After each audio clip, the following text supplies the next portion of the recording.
Mahsulotingiz do'kon polkasida yo'q degani, bu foyda raqobatchiga ketdi degani. Bilasizlarmi, distributorning 20% assortimenti unga 80% foydani olib keladi. Agar shu 20% top tovar do'konda bo'lmasa, foydani raqobatchi olib ketadi. Chunki bugun brendga sadoqat juda ham pasaygan. Iste'molchi sizning tovaringizni qanchalik kam ko'rsa, sizni shunchalik tez unutib qo'yadi. Bu muammoning yechimi linkida biz siz uchun tayyorlab qo'yganmiz. Merchandiser yoki agent polkani rasmga oladi.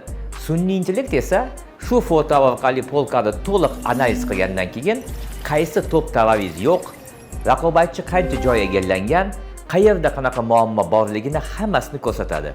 Agar tovar polkada bo'lmasa, tizim darhol kerakli agentga vazifa yuboradi. Natijada bo'sh polkalar sizning top mahsulotingiz bilan to'ladi. Dasturni bepul prezentatsiya qilib berishimiz uchun pastdagi raqamlarga aloqaga chiqing.